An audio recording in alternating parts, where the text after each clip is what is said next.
Hello and welcome to Ryno's Orioles Report. Please like the video and subscribe to the channel. Orioles made the long trip out there to Seattle and almost were able to sweep the series against the Seattle Mariners, but sadly, third game did not go well at all. But the first two games went very well. Maybe not very well, but well enough. Let's get to those games. This is game one, Tuesday's game. Baltimore Orioles 2, Seattle Mariners nothing. Woohoo! Shutout. Yay. Not much of offense at all in this game. Henderson 1 hit, scored a run. Rutschman 0 for. O'Hearn 2 hits. Santander 2 hits and an RBI. Kerstad, yeah, he's still around. 0 for. Struck out 3 times. Westberg a hit and a run scored. Cowser with 2 hits. Mullins a hit and an RBI, also walked once. Mateo 0 for, though he did walk once. Yeah, not much of anything here. 1 extra base hit in the entire game by Ryno. Very odd. And 2 caught stealings. Mr. Cal Raleigh behind the plate can throw really well. This guy right here. Very on-the-money throws. Surprising that he could throw 2 perfect throws down to second base. You would assume 1, but 2? Wow. That's pretty surprising. Not many catchers can do that.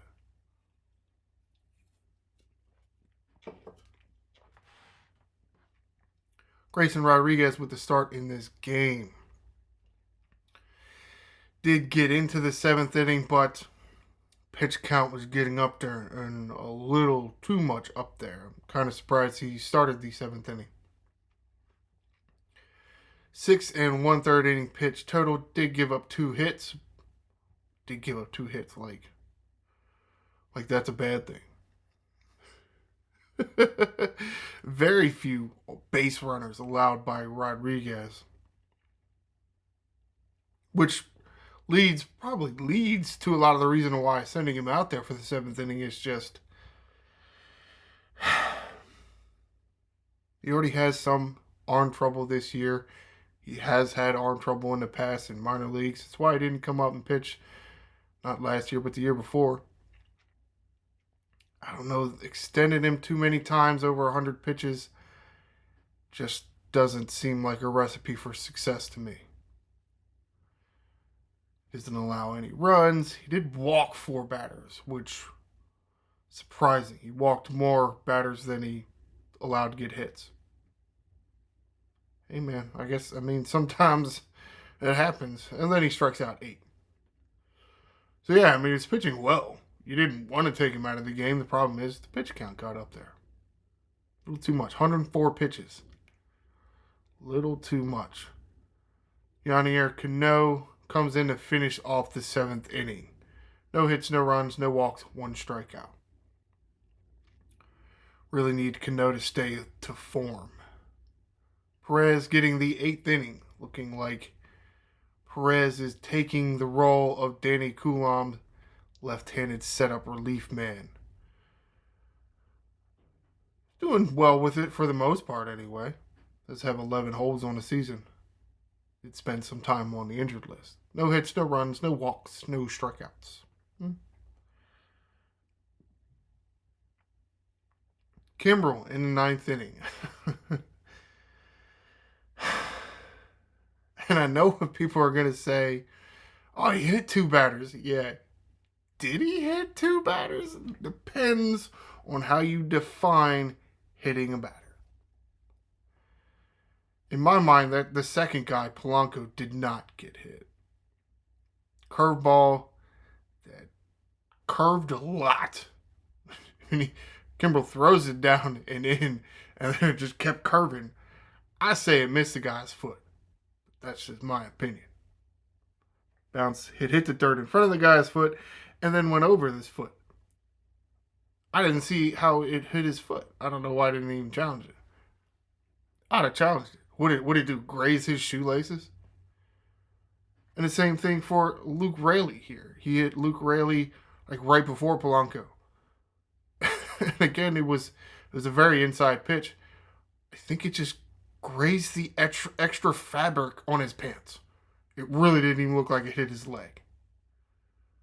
You know, people wear baggy pants. Like, that's what he hit, the baggy part. He didn't technically hit a batter. He hit their uniform.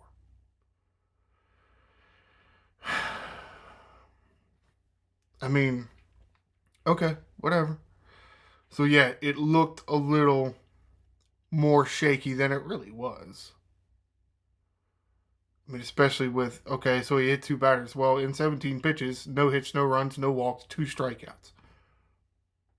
Is that really shaky? Depending on how you look at it, because with 2 runners on, 2-0, yeah, the winning run comes to the plate, so more like unlucky, I think. I mean, if Polanco's shoelaces are half as thick as they were, he doesn't get hit by the ball. Whatever. However, man. Kimbrel getting another save. That's very good. Moving on up that list. And then passing Francisco Rodriguez on the saves list. This is game 2, Wednesday's game. Baltimore Orioles 4, Seattle Mariners 1. Oh, well, you finally allowed Seattle Mariners to score a run. Henderson, Ofer. Rutschman, Ofer. The Rutschman did walk and score a run. O'Hearn, 2 hits, 3 RBI, scored twice, and worked a walk. Mountcastle, 1 hit and an RBI. Mountcastle hasn't been in the lineup much because he has been feeling under the weather. No more detail than that other than feel a little weak and sick. What sickness, we don't know. If any. Maybe he's just tired. Doesn't exactly get many days off. Which seems odd, right? I mean, they got so many position players to rotate in there. But it just seems like guys like Mountcastle and Santander, they're just always in there. Okay. Speaking of Santander, 1 hit. Westberg, 1 hit. Hayes, Ofer. Mullins, Ofer. Arias, a hit and a walk and a run scored. O'Hearn, Santander, Westberg with doubles. Ryan O'Hearn with a home run. It's only his 11th. I feel like O'Hearn is always driving in runs. Does he really only have 11 home runs?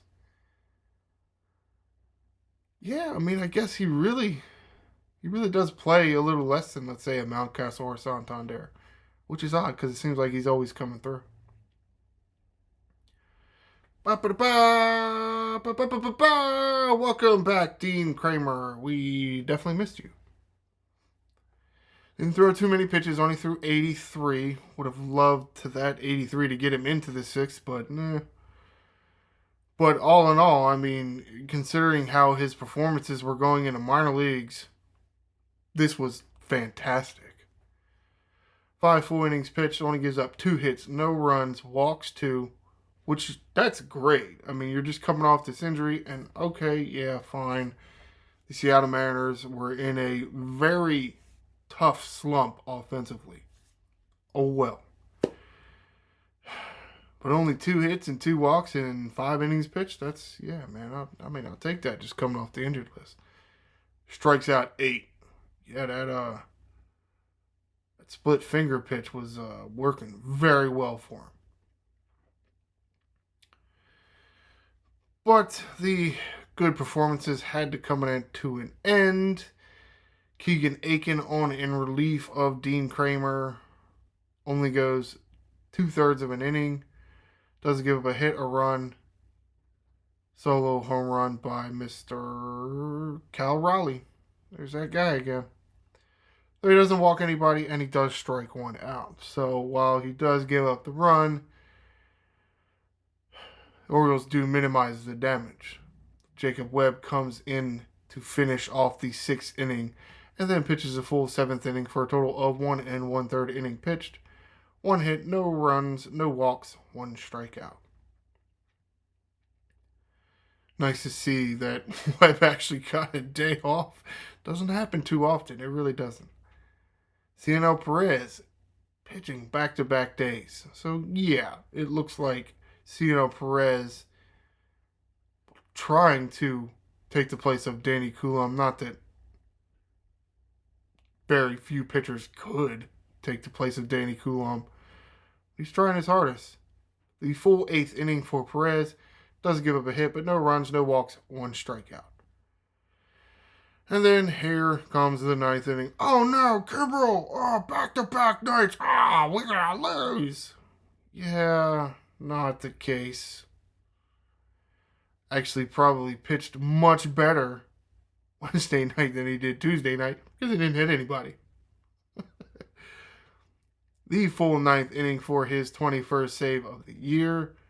Probably going to the All-Star game, which sounds odd as much as people have been talking bad about how the way Kimbrel has been performing this year and in recent years, but 21 saves is kind of a lot. No hits, no runs, no walks, 2 strikeouts. Moving up the strikeout leaderboard, too, for a relief pitcher.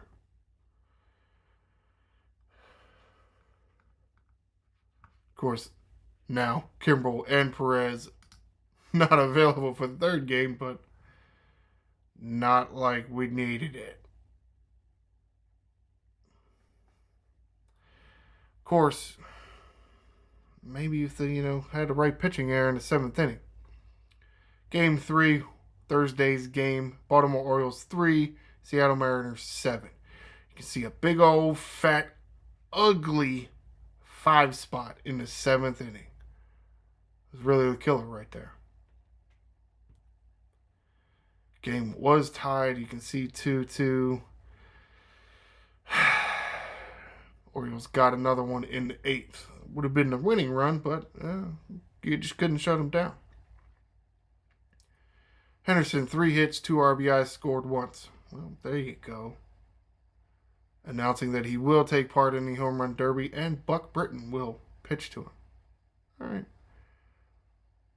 What is this? In the 2 spot, Heston Kjerstad. That's not Adley Rutschman's name. No, that's right. Adley Rutschman, not in the lineup.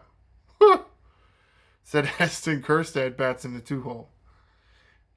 I mean, I get the thought process there. Just don't know that that's really a good spot for him. I just don't think it's a good spot for him. Especially having 3 left-handers back-to-back like that. That doesn't even sound like something Brandon Hyde would do. Does that sound like something Brandon Hyde would do to you? It doesn't to me. Especially with nobody pinch hitting for anybody. Got a preferred Santander in the 2-hole.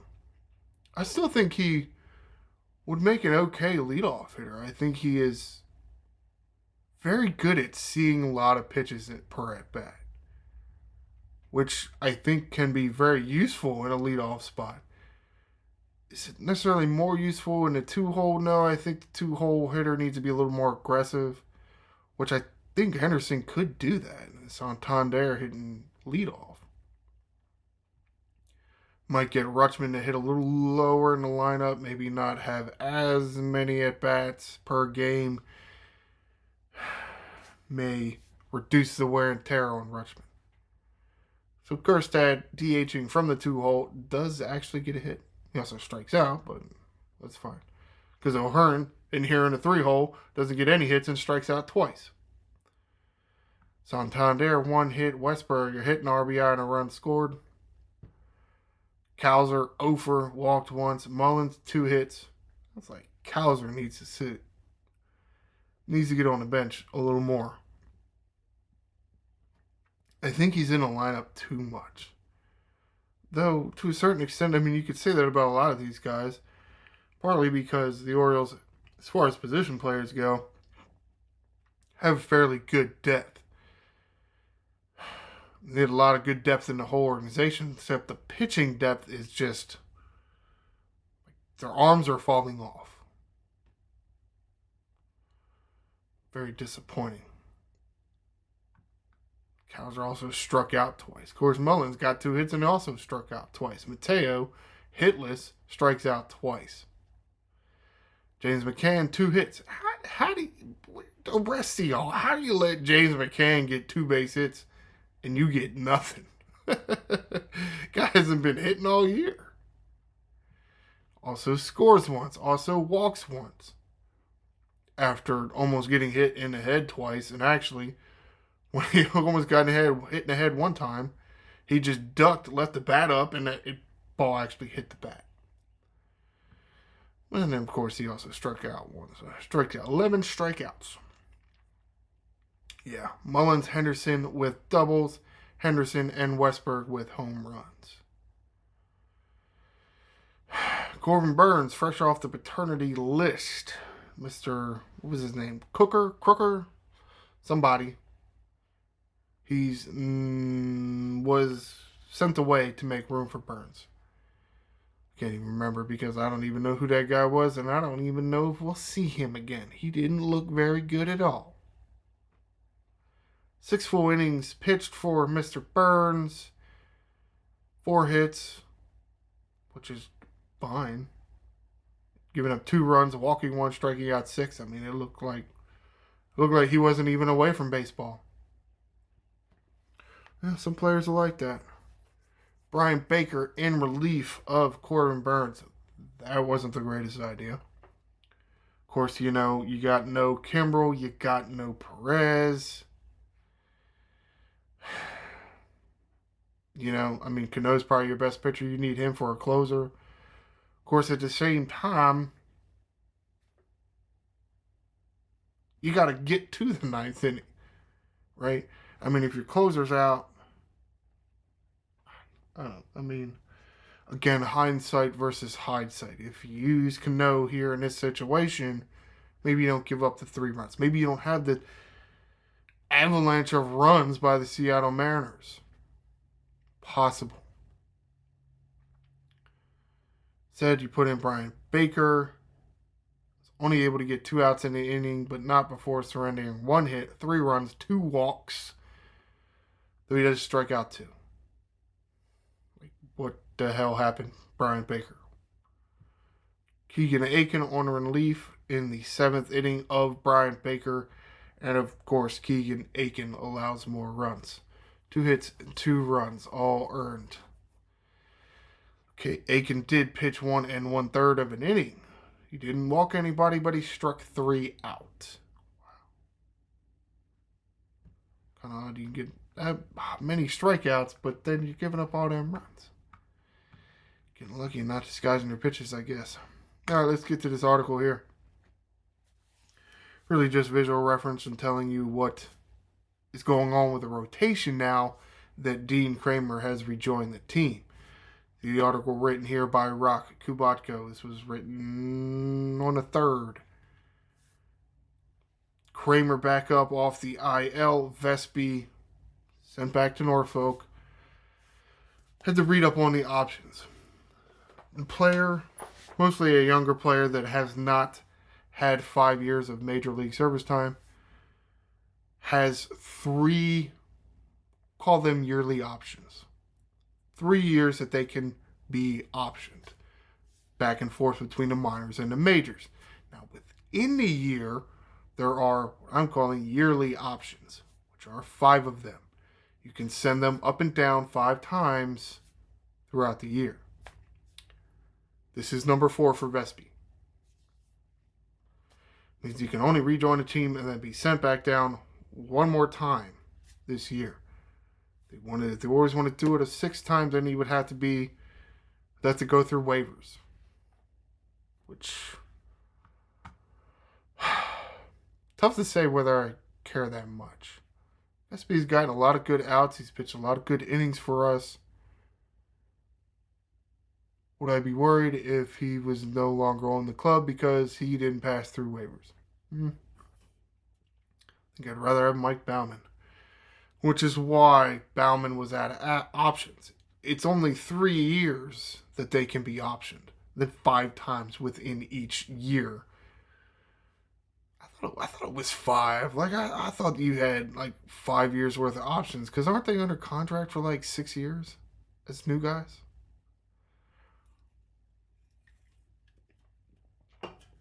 I guess it's more like rookie contracts are 5 years, but then teams like to fudge that service time stuff and don't bring them up until a month and a half into the season. So it doesn't count as a full year, and they actually get like a gift 6th year. All right, let's get to the schedule, wrap this up. Coming to the end of this episode. Baltimore Orioles are continuing their West Coast road trip. They're going a little farther south than Seattle this time.